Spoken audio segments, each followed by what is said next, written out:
So you're very welcome to Bealtaine Cottage. And, I should really say who I am. My name is Colette O'Neill, and I've lived here for 21 years in this old stone cottage in the west of Ireland. You're very welcome.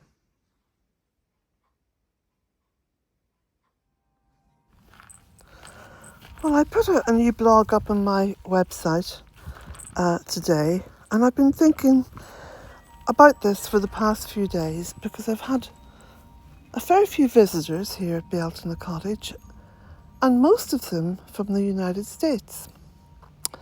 And some of them have been on holiday, and there has also been a few who are relocating here to the west of Ireland. I say the west of Ireland because, of course, Dublin is over in the east, and that's the main city, so to speak. And the west of Ireland is quite rural, as you've probably gathered from my videos. The jingle jangle, by the way, is my new earrings that I've made. So you just have to put up with that. But one of the issues that's come up again and again has been the difference in culture here in the west of Ireland, especially the west of Ireland. But I mean, it does include all. Various words keep coming up. Friendliness, warmth, beautiful landscape, greenery, surprisingly good weather. Now that brought me to something which I thought I must flag up for you, because you may have noticed it. I don't wait for a good day, especially to make a video or take photographs. And you'll be able to see from previous videos that go back, 14, 15 years, that the weather always seems to be pleasant. I won't say fantastic, but pleasant. Quite livable, quite pleasant. Other aspects have come up as well. The food.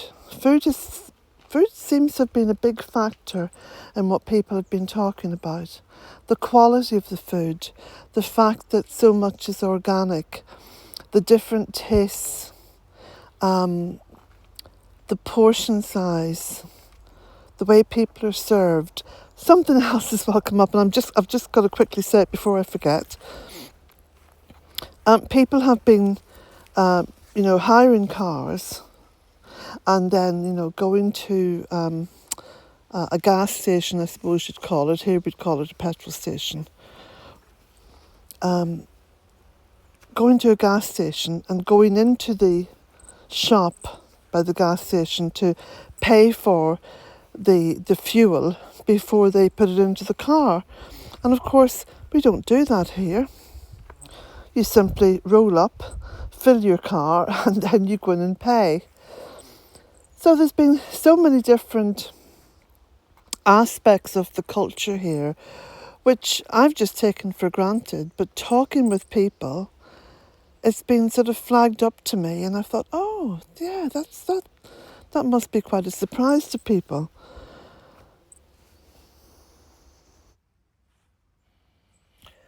And this all brings me to a point which I think is very important, and people are not comfortable talking about it. But of course it is the obvious, the one that we try to shield ourselves from, but it is the obvious, and that is the chaos that exists now in the Western world. And Ireland has a people who are very much in harmony with themselves and their outlook on the world, which is, of course, quite a moral one in many ways. And some of you know, if you've watched the videos, that I'm very much one of those. And of course I support anyone who is against war and genocide and so on. And I think that this is part of the reason why we do have a culture here which is not in any way at odds with the general outlook that Ireland has on the world, or indeed as others see Ireland. And of course, to this end, Ireland is a neutral country. The most that we add to any forces around the world would be in our peacekeeping role. And we have a very good reputation as peacekeepers. And we're very proud of that. And all this adds up to a country where the intolerable is not tolerated, where people feel at ease, whether they be we Irish ourselves or visitors or people who want to relocate. And it also adds to the level of trust that we have and the general happiness of the people. Oh, and adding to that, I just read the other day that the country with the highest proportion of third level educated people, in other words, the most educated country, I think in Europe, or the West anyway, is Ireland. So I think that we have our priorities right in many ways. And of course, it's not a perfect country by any means at all. But we endeavour.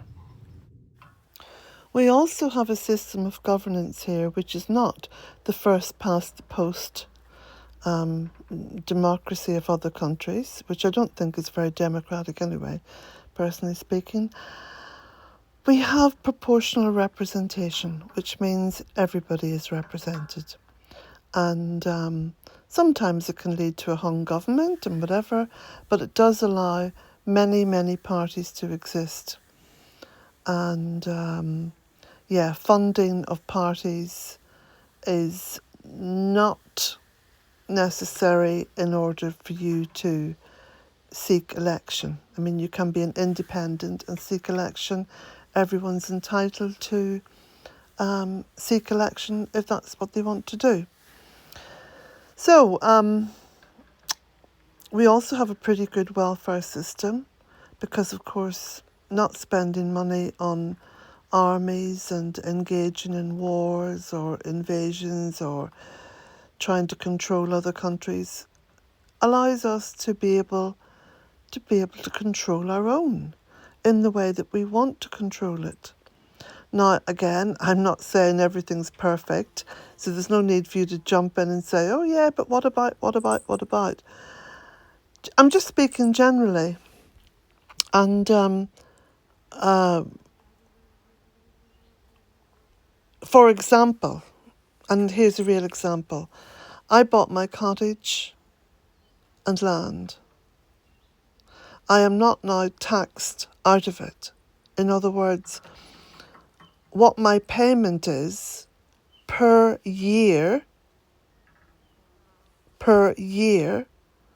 as a tax is, I think it's about €113 per year.